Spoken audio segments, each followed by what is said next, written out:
TGIF, thank God it's Friday, and welcome to the Ring of Honor post show, where today we dive into episode 66, which was all about a good tag team.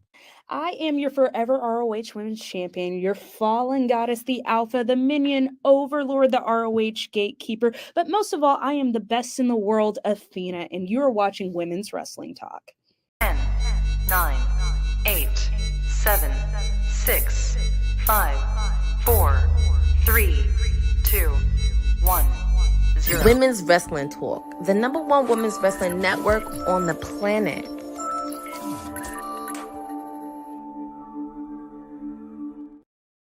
Welcome to Women's Wrestling Talk, the #1 women's wrestling network on the planet. I am your professor, aka Teflon G, aka GB, aka Gerard Bonner, or whatever else you feel like calling me today. And today we are getting into episode 66 of Ring of Honor. Of course, it aired last night on Honor Club. And by all means, meet me in the comment section. Let's have a conversation about what went down last night on Ring of Honor.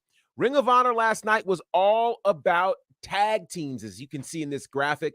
A number of very interesting personalities are here, including the tag team of the Premier Athletes, who we finally get to see on our television screen. We also see Serpentico in action. Zach Knight is in action. And the evening kicked off with one of two proving ground matches, as Athena was in a proving ground match against Viva Van. Now, we've seen Viva Van in a number of spaces, including most recently the tournament for the World Television Championship. Of course, that tournament was won by Billy Starks, who, of course, is one of the minions in training for Athena. This match proved to be, I think, a very competitive match and a great way to start off this episode of Ring of Honor. And if you've been following our post show, you know I love to analyze what the Ring of Honor hour or so does for us. So today's show was a little bit interesting because, unlike the previous I'd say 3 or 4 shows that came in under an hour, somewhere around 45 minutes, this show went a little longer than an hour, brought us 8 matches, and one of the themes throughout this involved 2 things. One, it was a tag team situation where we had 3 tag team matches. Secondly, it was the proving ground where we had 2 proving ground matches, and this is one of those proving ground matches. Again, if you're unfamiliar with the Ring of Honor universe, it goes like this. If you get a proving ground match against a champion, those matches are all 10 minutes in time limit. If you, as the challenger, either last the full time limit or get a victory over the champion, then you're automatically catapulted into a title shot. On the flip side, for the champion, if the champion wins the match, they pretty much don't have to look at that particular contender. So it's really beneficial to both the champion and the challenger. For the challenger, it is automatically a shot at that championship. You automatically catapult to the top of the rankings. For the champion, it's a great way to ward off future contenders. So for Athena, who has now spent over 530 days as the Ring of Honor Women's World Champion, this is a great way to ensure that she doesn't have yet another contender in Viva Van, who has held championships wherever she has been. Fantastic match, and at the end of the day, Athena gets the win over Viva Van. Now, one thing I can say about Ring of Honor that has been happening is Ring of Honor is kind of the antithesis to AEW in a number of ways. For one, AEW historically doesn't have a lot of women's matches on their weekly television show. On the flip side, Ring of Honor tends to have multiple women's matches, as you will see on this particular episode. One of the other things that is uniquely different between the two is AEW tends to tell a story kind of with microwaves in sight. And what I mean by that is they will move very, very quickly. Like literally, you see someone on the screen this week, next week they're in a match. As opposed to Ring of Honor, which has been slow cooking, much like a good Thanksgiving meal. That's what we're seeing here, as it seems as though we are heading towards potentially Athena battling Queen Aminata for the Ring of Honor Women's World title, and ultimately Red Velvet battling for the Women's Television Championship against Billy Starks. Remember that I said that because that's going to come up a little bit later. So we are slow cooking for this particular episode. We did not see any interaction involving Red Velvet or Queen Aminata in this particular match, but that story is certainly continuing, as we'll find out later in the show. So a big win for Athena over Viva Van.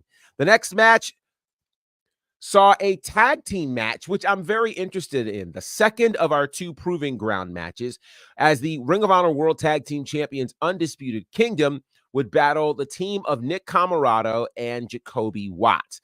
Now, there's been an interesting story brewing involving Comoroto and Watts.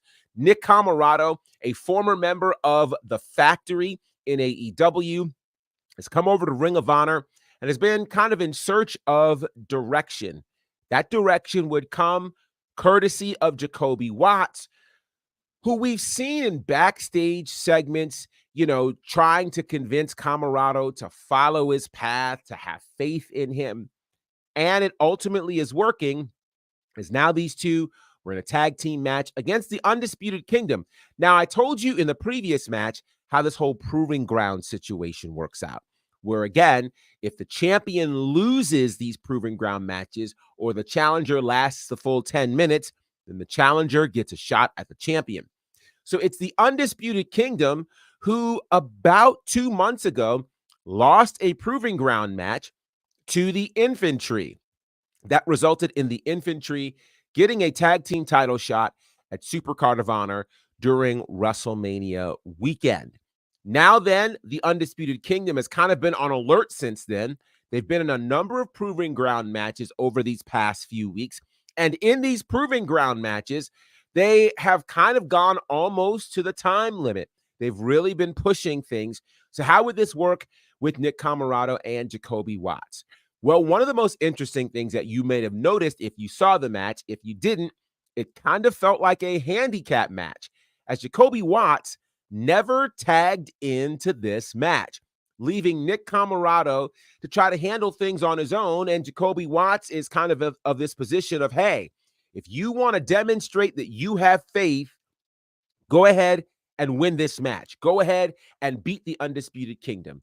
Well, the numbers game came into play as the Undisputed Kingdom would go on and get the victory over Nick Comoroto.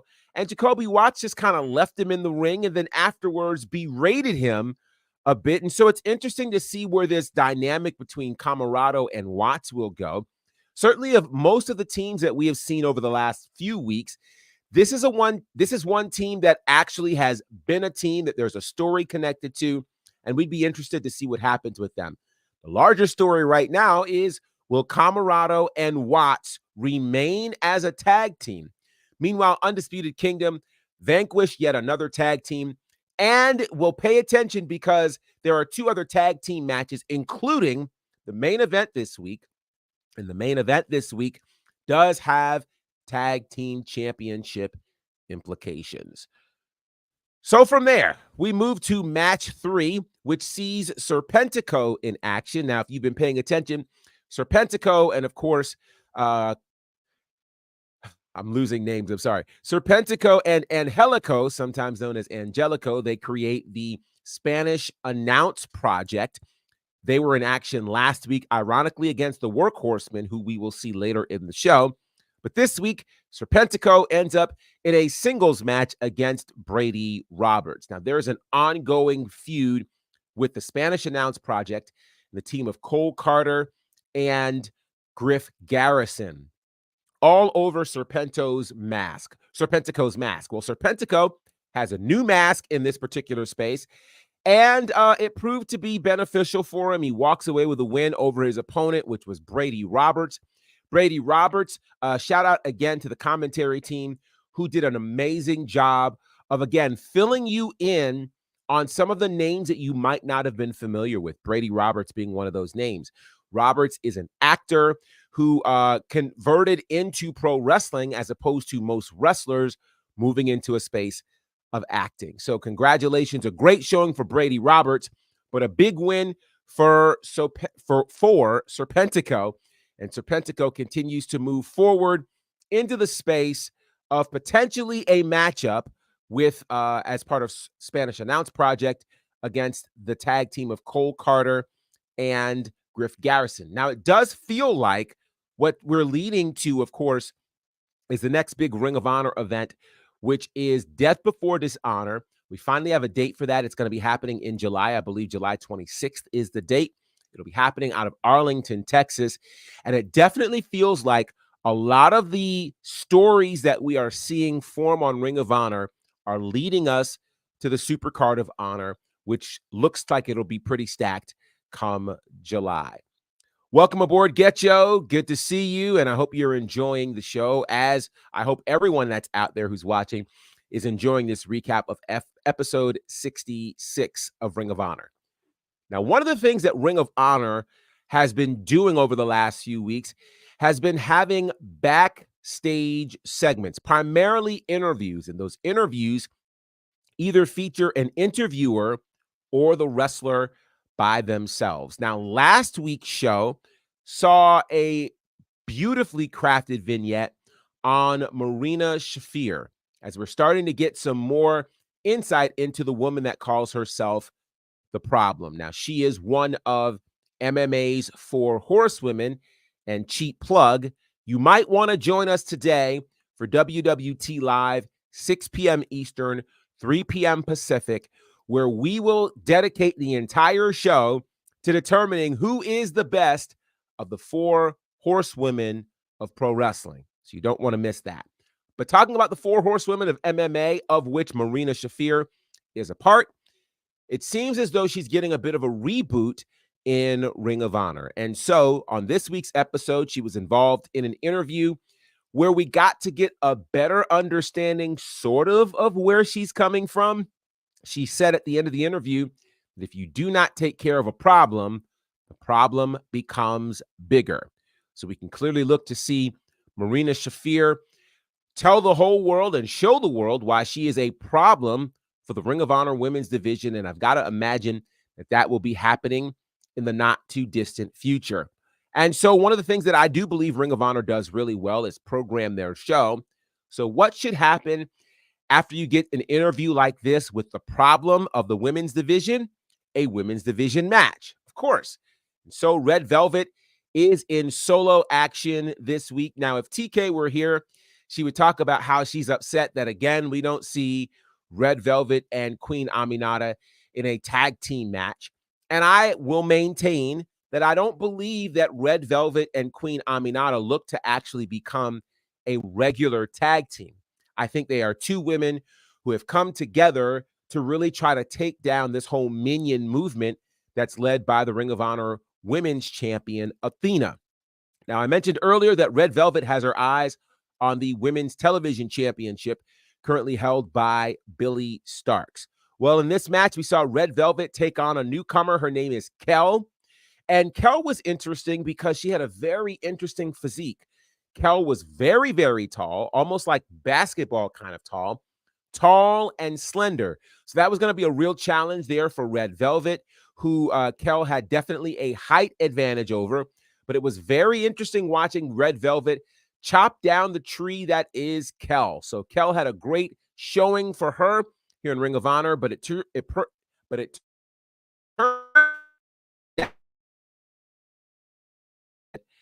But then things got interesting. So Red Velvet dancing and having a bit of a celebratory moment in the ring after her win. And then we hear Athena's music begin to play. So Red Velvet prepares to see Athena when who would appear but the Ring of Honor women's television champion, Billie Starkz, who would then proceed to attack Red Velvet. So it is clear that we are definitely heading towards a showdown between Red Velvet and Billie Starkz for the women's television championship. And I've got to imagine we'll probably see that in about 6 or 7 weeks' time at the next big pay-per-view for Ring of Honor, that being Death Before Dishonor. Again, this is the slow burn that's happening, where they're not having a bunch of monumental things happen, but it's just a little bit here each week, a little bit there, so that hopefully by the time we get to Death Before Dishonor, everyone will be ready for this matchup, which I think should be a great match. And I think Red Velvet has a solid opportunity to become the women's television champion. From there, we move into men's action. Zach Knight is in action this week. Zach Knight is undefeated in Ring of Honor action. And for those who may be unfamiliar, Zach Knight is the blood brother of Saraya, who, of course, that's why you got the whole Outcast situation happening.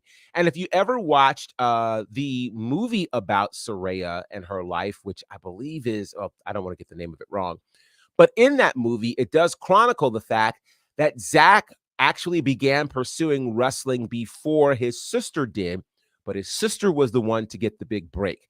So it's really kind of cool to see Zach finally getting his moment at one time in AEW, but he really seems to be thriving here in Ring of Honor. So Zach Knight battled Sebastian Wolf, and once again, shout out to the commentary team of Ian Riccaboni and Caprice Coleman, who did a great job of talking about the background of Sebastian Wolf and the like. But Zach Knight is a bit of a buzzsaw, and it feels like just about every brand of pro wrestling has to have that buzzsaw. Right now on Monday Night Raw, we see that as Braun Breaker. In Ring of Honor, it is Zach Knight, who really just steamrolled through Sebastian Wolf. Looked like this was light work because it was. And it'll be interesting to see where Zach Knight ends up going in his venture at Ring of Honor. Could he be interested perhaps in the television championship or maybe the world championship at some point? Time will certainly tell. But a big story is being brewed. A story is being brewed, I think, involving Zach Knight, and we'll see that unfold there on Ring of Honor. We're rolling through this pretty quick because you're just hanging with me today, and I hope you don't mind that. Now we move to one of the most interesting matches on this card here at episode 66. It's a triple threat match with three of the young guns of Ring of Honor: Big Shotty, Lee Johnson, Aaron Solo, and Action Andretti. So Lee Johnson and Aaron Solo actually battled a couple of months ago when Ring of Honor was in Atlanta. That was in March, prior to the Supercard of Honor. And there's an interesting connection between Lee Johnson and Aaron Solo. Both of them have trained and are regular trainees over at the Nightmare Factory. So these two have great history with each other. And again, that was chronicled by the commentary team.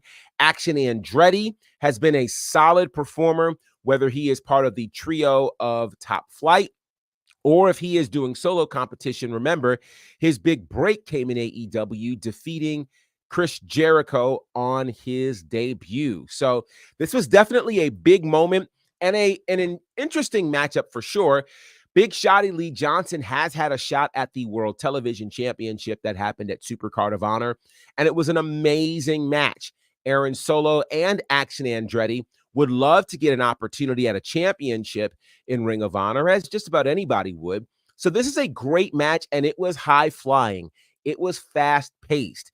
It was really what you want to see in a matchup on Ring of Honor.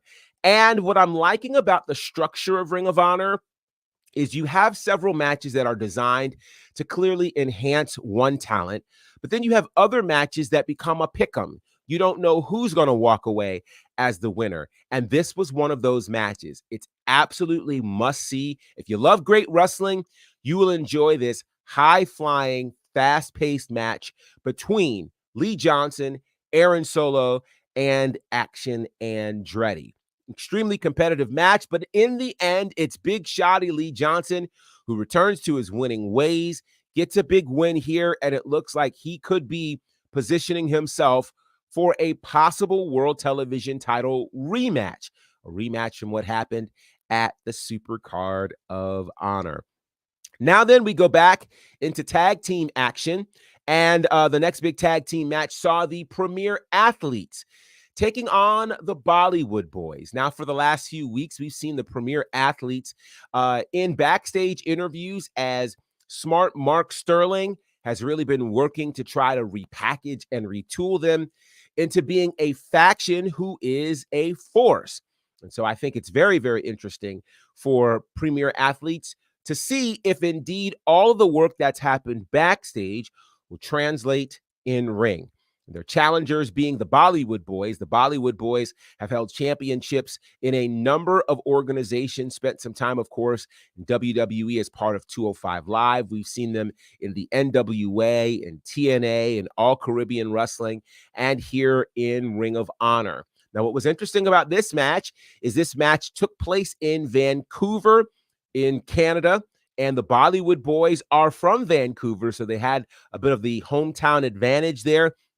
Proved to be a fantastic tag team match. Now, if you're talking about charisma, charisma lies in the space of the Bollywood Boys.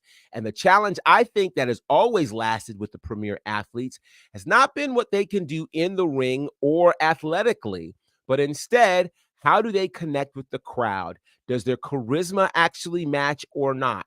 And I will say, the premier athletes aren't your most charismatic team in Ring of Honor or in pro wrestling, but they certainly can get it done in the ring. You saw an aggressive nature from there right from the very start of the show and the start of their match that saw them attack the Bollywood Boys when the Bollywood Boys went to do their ceremonial dance, and the premier athletes pretty much didn't let up. The Bollywood Boys would get some moments where they would get some offense in, but at the end of the day, it's the premier athletes who would walk away with a win. Now, I said one of the real challenges for the premier athletes is that they would have to find a way to connect. And perhaps they're looking to do that by proving to be an aggressive force. Because after winning the tag team match with a great finisher, they then went on to attack the Bollywood Boys. The premier athletes were joined by Josh Woods, and the three of them really started putting the boots to the Bollywood Boys until we saw the appearance of the infantry. Now, I've been wondering where the infantry was because we haven't seen them much on Ring of Honor television since their title match back at Supercard of Honor. So it felt really good to see the infantry back on our screens, attacking or really trying to save the Bollywood Boys. Premier athletes jumped out of the ring. And so it looks like we could be headed towards a showdown at some point between the premier athletes and the infantry, which just goes to prove that the tag team scenario in Ring of Honor is absolutely heating up. And I am excited to see that. A great win for the premier athletes. But again, we're building towards an interesting future involving the premier athletes and the infantry. Now, which of those two teams could head on to become tag team champions or at least battle for the tag titles? Well, that would be up for grabs in a little bit. But before we get to that and our main event, we saw a very interesting package that was put together by Ring of Honor, chronicling all that was happening with Dalton Castle, from his big win over Johnny TV at Supercard of Honor to seeing where he's looking to go next. It looks like Dalton Castle is very interested in regaining the World Television Championship. Now, if you remember, back at Final Battle in December, he being Dalton Castle was involved in a six-man scramble kind of match for the vacated World Television Championship. That title was vacated by Samoa Joe, who vacated that title to go after the AEW World Championship, and he would go on to win that title. Really, things have not been the same for Dalton Castle since Supercard of Honor, since Final Battle. And so from there, we've chronicled his story involving him and Johnny TV. He defeats Johnny TV at Supercard of Honor. So what's next for Dalton Castle? An opportunity at the Ring of Honor World Television Championship. So we found out last night that Dalton Castle is the next challenger for Kyle Fletcher in the Ring of Honor World Television Championship. And that match will not happen at the upcoming Death Before Dishonor. Instead, it will happen next week on Ring of Honor Television, episode 67. So we do have that to look forward to. I've got to imagine that could main event the show next week. So I look forward to us talking about that. But we found out about that during, of course, this episode. And that leads us to this week's main event. The Workhorsemen, a team of Anthony Henry and JD Drake, battling Top Flight. That would be the Martin brothers, Dante and Darius. Now, this is an interesting match for a few reasons. Top Flight has always been considered a top team in the space of Ring of Honor. And during the early days of the revamp or relaunch of Ring of Honor, they have several victories over the current tag team champions, that being the Undisputed Kingdom. The Workhorsemen, on the other end, are just really starting to reunite. They had their first match back last week, and they scored a big win. And now this week, the question is, can they score a win over Top Flight to be considered among the top teams of Ring of Honor? Now, this is interesting. If you'll remember, and we chronicled this on the show a couple of weeks ago, that JD Drake seemed to be going on the path on his own. Anthony Henry was both out with injury and at one point released from AEW and Ring of Honor. So it looked like JD Drake was going to go this route alone. In fact, he cut a pretty scintillating promo a couple of weeks ago that was one of the highlights of that episode of Ring of Honor. Well, Anthony Henry has since been re-signed, and Anthony Henry is healed, and so he's ready to be back in the ring. So, with the story that's been told with the Workhorsemen and the already demonstrated prowess of Top Flight, the question is, which of these teams would win this highly competitive match that served as the main event this week?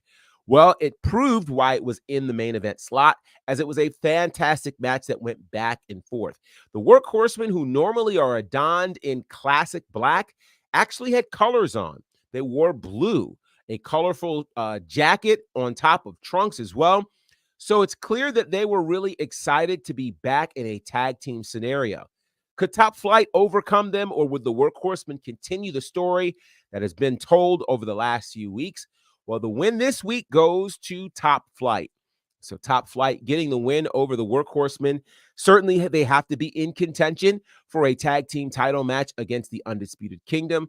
I'm sure the Infantry would have something to say about that. The Premier Athletes will have something to say about that.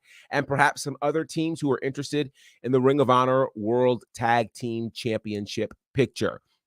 So, yeah, big win for the Workhorsemen against Top Flight. A great, great match for this episode of Ring of Honor. Again, looking forward to next week. It seems likely that the main event will be for the World Television Championship as Kyle Fletcher takes on Dalton Castle. So I'm super excited about this episode of Ring of Honor, which, of course, you can check out right now at watchroh.com,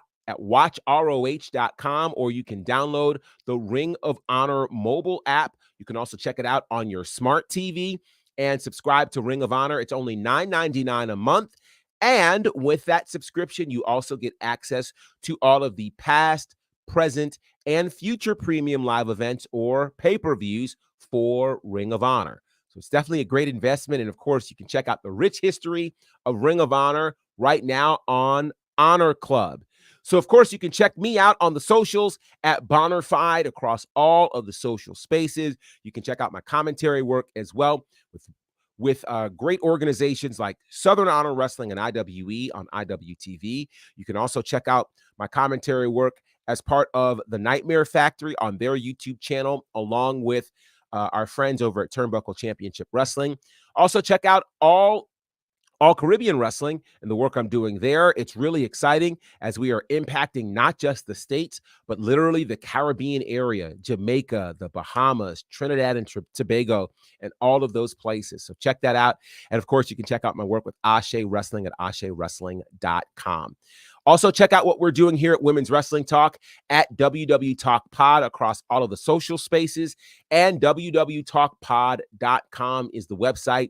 Articles and great content is there. And I want to remind you to join us this afternoon, 6 p.m. Eastern, 3 p.m. Central, 6 p.m. Eastern, 5 p.m. Central, 3 p.m. Pacific for another edition of WWT Live, where today we will have the debate. It's going to be amazing as we look to discuss who is the greatest of the four horsewomen. So come ready for discussion. Bring your points along as well, and we'll see where we land in terms of ranking the four horsewomen from 1 to 4. Who falls at number 1? We'll find out this evening at 6 p.m. Eastern. All right, thanks to everyone who joined us on the chat and those who did not show up in the chat but just hung out with us as well. We greatly appreciate you for who you are and all that you're doing. And on behalf of TK Trinidad, I am the Professor Gerard Bonner and this has been your Ring of Honor post show as part of Women's Wrestling Talk, the #1 women's wrestling network on the planet. Thanks for joining WWT. Don't forget to like us on all social media platforms at wwtalkpod. Like and subscribe on all video and audio platforms, like yesterday, my G. And check out our website at wwtalkpod.com. Thanks for watching Women's Wrestling Talk, the #1 women's wrestling network on the planet.